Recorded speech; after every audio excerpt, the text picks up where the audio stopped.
Welcome to From College to College. This podcast explores innovative teaching, learning, and quality in further education and community college, with lessons from both sides of the pond. Whether you're a lecturer, a leader, or a lifelong learner, this is your conversation. I'm Dr. Lauran Kerr-Heraly. I'm American, I'm British, and I've been involved in college education for over 20 years. Each episode, I share my own experiences as a history professor, innovation fellow, and quality lead. I also sit down with amazing college professionals from the UK and the US to highlight incredible practice in the college sector. We'll talk about what's working and why, and give you creative ideas to employ on your campus straight away. Let's get started.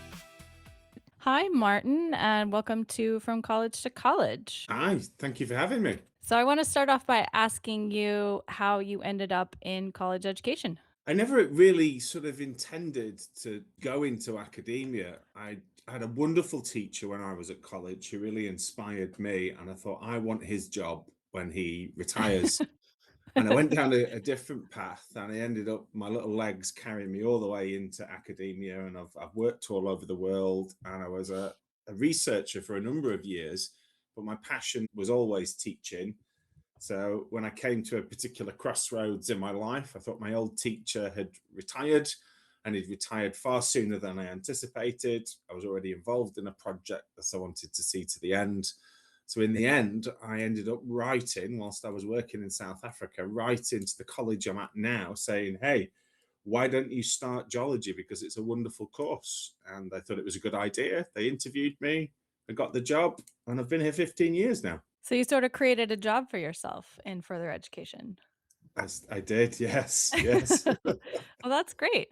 You know, a lot of people who work in colleges say that was not exactly their first plan, but then they go and they stay. So this is a very common tale. So, why do you think college is so unique and so important? You've been at it a while, so what is it that's so unique and so important? In the UK, it's so unique because it's that bridge between high school, where students in the UK finish at 16, and then potentially going on to employment, university, and you've still got such a critical role to play in directing and shaping the future of those young people.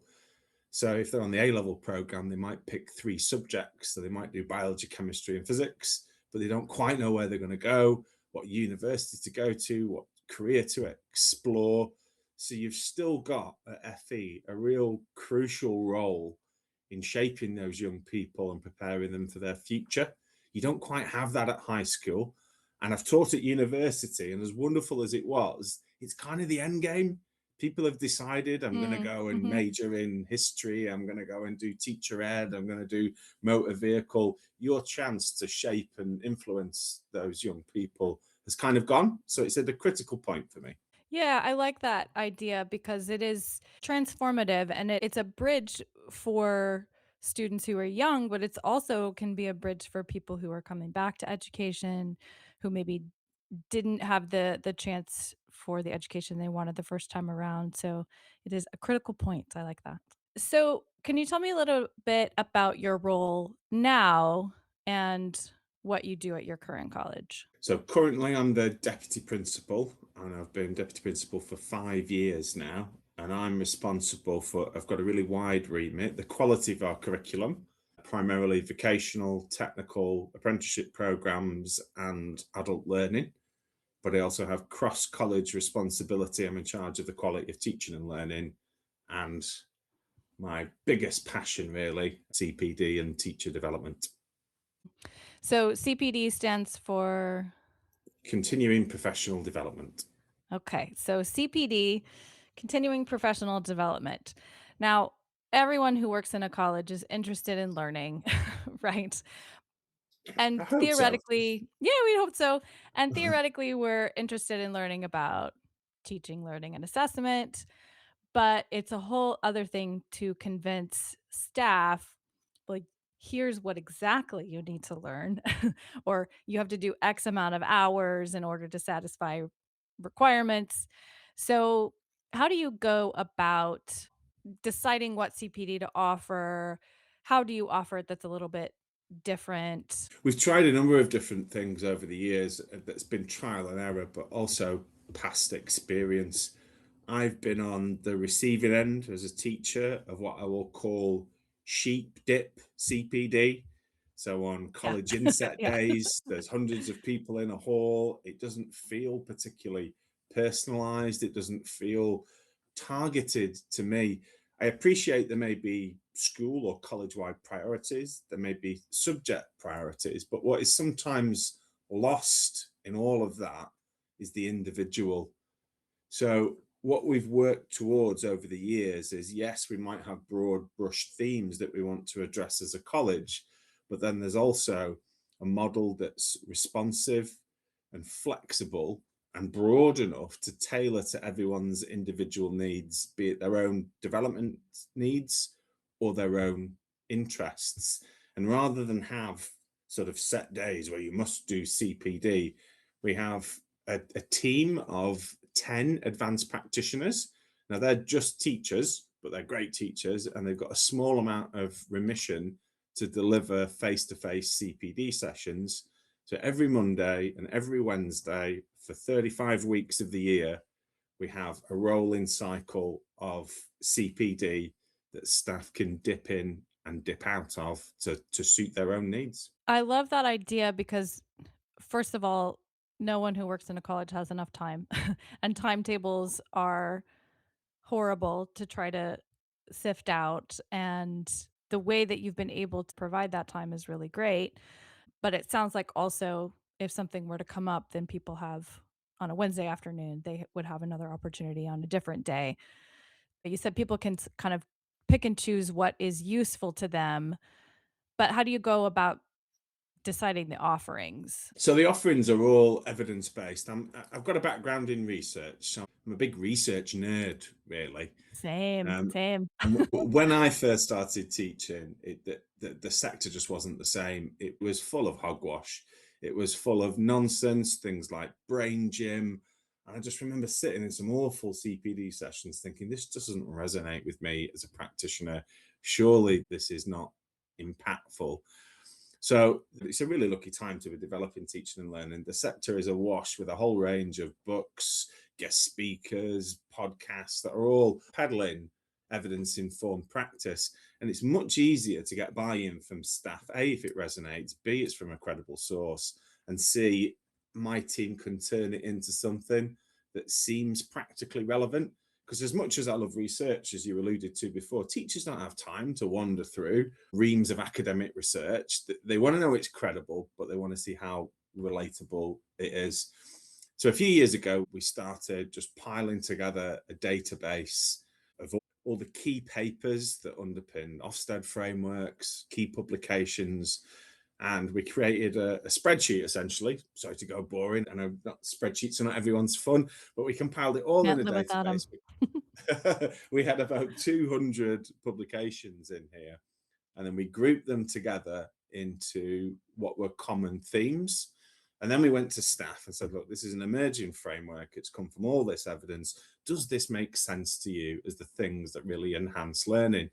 And unlike most staff consultations, they kind of looked at it and went, yeah, that makes sense. And then we built our menu under those themes. So that menu covers standard things, modeling, scaffolding, retrieval practice, space practice, all the things that are rich in terms of an evidence base are in the menu, and staff can choose what they want to develop. How do you pitch it to staff to say, well, oh, I think this will actually be interesting to me and useful to me? Is it partially marketing? Is it partially requirement? Is it colleagues talking to each other and saying, actually, this is really useful? Like, how do you get people on board? Good question. It's probably a bit of all of those things. One, we went through a consultation process with the whole staff body to decide and refine what model they wanted. So I think they really appreciated. We had buy-in at the big scale because it wasn't force feeding them CPD. It was responding to their workload needs. So they really liked the fact that it was flexible and this sort of pick and mix choice to begin with. So there was an automatic hook there. The sessions are relatively short. They were marketed to be evidence-based and practical so that you would always have a takeaway.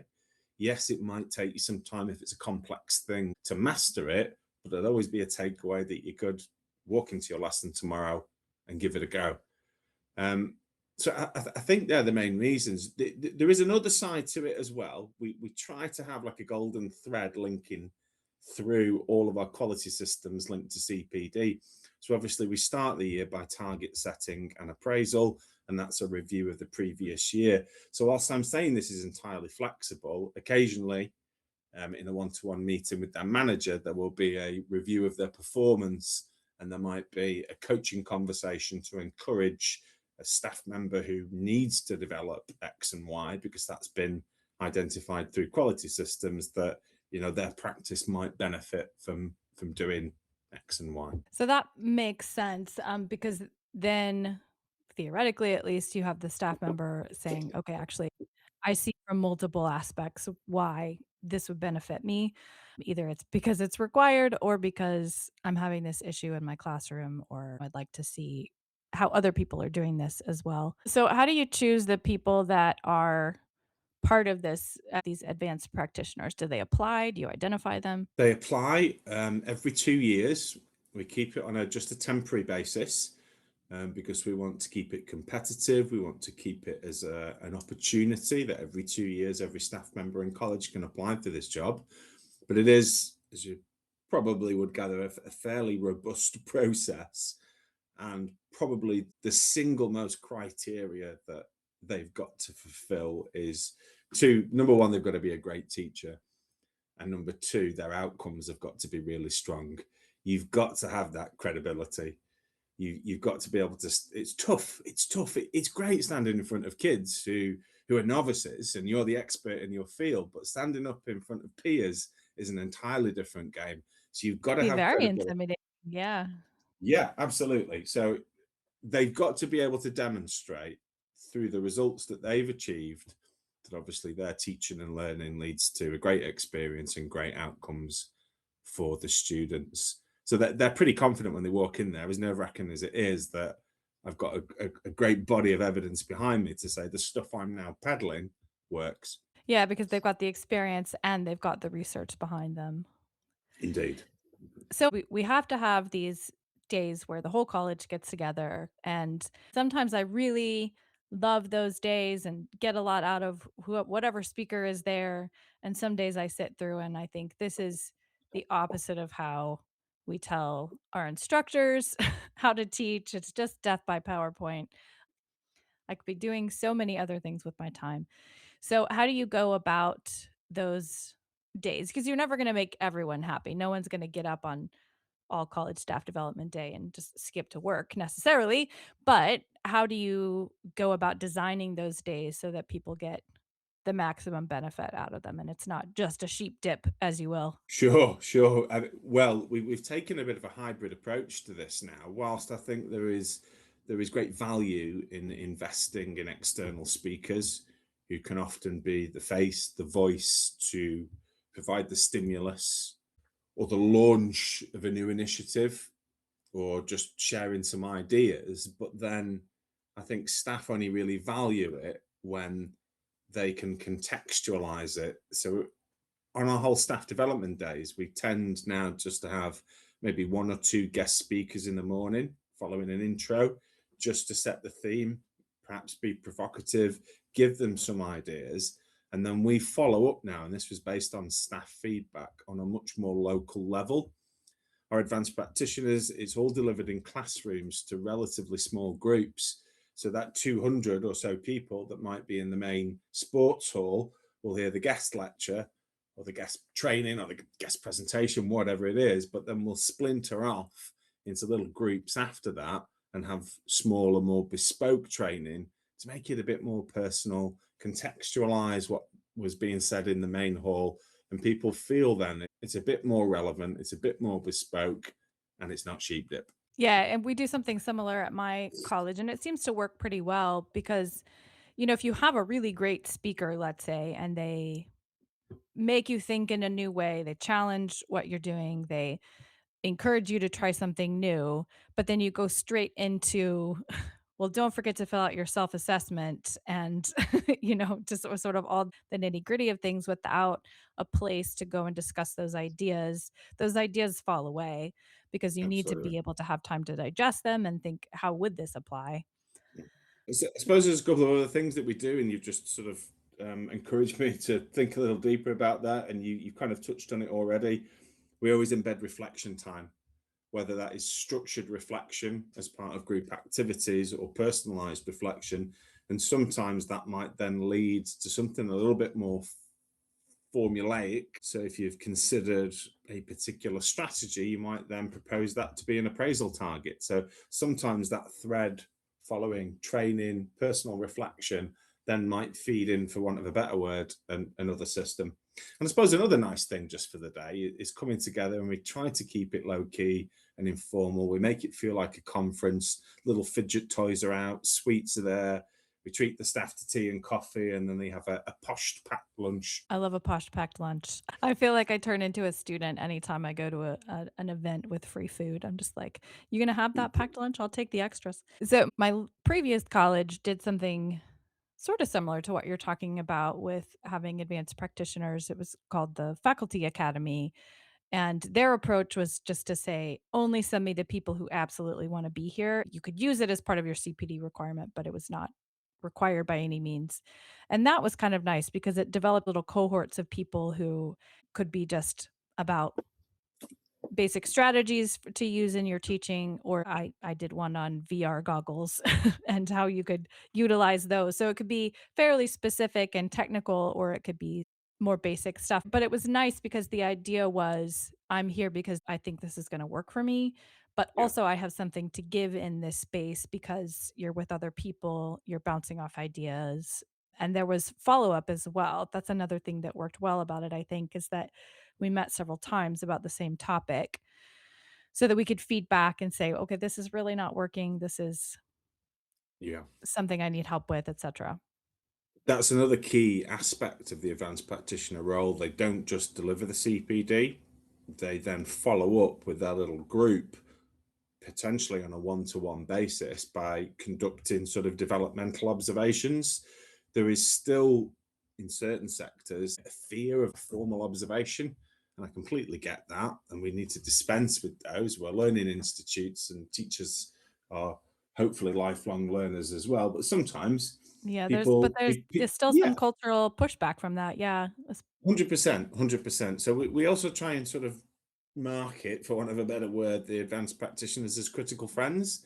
So they're there to say, right, okay, I know you've done this. Now, rather than doing that in front of your manager, why don't you invite me in and let me see how it actually works in practice in the classroom? And then we can have a little chat after it, something dead informal, and I can give you some advice and some coaching and some mentoring to further improve how you might embed that. Some things are easy, quick wins, aren't they? But some things, like most things, and we should learn from students, they take time to master. So you need to have that cycle of revisiting these things to ensure that they're properly embedded. So staff appreciate that as well, because they're separate from the management structure. It's Right. non-judgmental, it's supportive. Yeah, I gave a workshop at Staff Development Day recently about escape rooms and escape games and how they could be used for revision or team building Nice. or all kinds of things in different settings. And in an attempt to sort of measure impact, which can be difficult, right? I followed up with people who had attended, et cetera. And one of them came to me and had her partner make a 3D printed box that locked, and she called it the tourist trap. She taught travel and tourism and developed Nice. a game around the tourist trap. And I was so excited to see what she had put together, and I kind of helped her figure out how to implement it. And then I've helped a few other instructors develop complete games that take an hour or more. So when it's fun things like that, it's really great. When it's not so fun things like there's some targets that we're not meeting or not enough people are passing their GCSE maths and English. How do you structure things, or how do you pitch things so that it doesn't seem like you're being punished because you're not meeting targets and that's why we're doing this workshop? Or how do you structure it in a way that encourages or empowers people? So again, it's all about the framing. It's all around development, and I think in most cases, people work in education for the good of students, and it's around reframing that so that actually this support will help you, which in turn helps the students. And there's a period of time there. They work generally in like a 4-week block, so they'll have 4 developmental observations and 4 informal feedback meetings with the advanced practitioner before a manager might go in and do an observation. So they've got a big chunk of time, I think, where they can sort of build a bit of trust, build a relationship, and realize that actually this isn't, you've got to sort it out right now. There's a little bit of time, and actually that cycle, depending on the progress that you are making, may well be extended. I like that because as much as obviously we're all here for the learners, if it's not working for us, it's not going to work for the learners. So it's good to say to instructors, if this is good for you, it will be good for your learners, but it has to start there. You have to be confident with it. You have to feel like we appreciate you. And there's the sort of give and take of that respect of we respect your expertise and then you respect what we're trying to do here, essentially. Mm. The other thing we try to do with the delivered sessions, again, this is why we do small classroom based sessions, is that we've got a great system where we know who's booked onto it beforehand, and we know what curriculum areas they've come from. And it takes a little bit of last minute prep, but to know who your audience are, you can then potentially contextualize some of your examples and modify that training session so that it really does resonate with the people in there. If I'm, say, delivering a session on fading guidance and scaffolding, and it's all mathematicians, I will quickly change my examples so that they're maths related, so they can immediately see the relevance to their curriculum area. And I encourage all the APs to do that. It's not always possible when you've got a diverse range of people in the room, but even if you can just show a couple of different examples contextualized to curriculum areas, I think that really helps with staff buying because they can see the immediate relevance of the training. Great. So, how do you keep it simple? How do you focus? There's 2 parts to this really. One, as a scientist, I favor a reductionist approach. You know, if questioning's not working, let's focus on questioning. Let's get into the nuts and bolts of that, and that's really important. But a bit like a car, I know nothing about car. It gets me to work, goes from A to B. You know, if something goes wrong, I want to know what's wrong with it so the mechanic can fix it. But ultimately, I want it to drive. So we take like a twofold approach. Let's drill down into the individual thing, but let's always take a step back. And I think far too often CPD is too reductionistic. It looks at too many things in isolation. And I think you've just got to hover above it all and see how those pedagogical techniques hang together over time. And if it gets too complicated, that there's just 2 questions. One, is learning happening? And how do you know? And we keep pushing those things. How is learning happening and how do we know? That's great. Yeah. So, my last question for you is what's the most innovative thing you've experienced or created in the college environment? Wow. Okay. Oh, that's a real tough one. There's quite a few things here. You can choose more than one if you're having trouble narrowing down. Okay. So a few years ago, we got a bid to successfully have an immersive room. They were quite popular. They were a bit of a fad a couple of years ago, and they're still present in a few colleges. Yep, we have a And, couple. and yeah.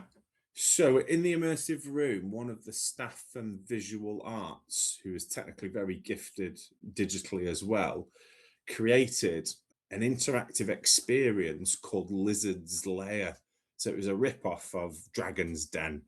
And it was for the students to go in there ahead of their final major project and pitch their project proposal to the 3 lizards. And the lizards would give the students questions, and they had to have this debate with and interact with these digital characters. And I did the voiceover for one of the lizards. And it was just a real novel way of, rather than just in a classroom where you would pitch to your peers, that you went into this fully immersive experience and pitched to dragons. That was pretty cool. I enjoyed that. That sounds amazing. In fact, I might steal that idea, which is really why I'm doing this podcast, just so I can steal great ideas and share. Okay. Well, Martin, thank you so much for coming on the show. I really enjoyed our conversation. Oh, it's been an absolute pleasure. Thank you. Thanks for listening to From College to College. If you found today's episode valuable, please subscribe. To get my free newsletter and access all resources mentioned today, head to the show notes. You can also visit my website to learn more about speaking engagements, coaching, and executive function support. And if you're enjoying the show, please take a moment to rate and review. This makes a huge difference in helping others discover it. Cheers, y'all!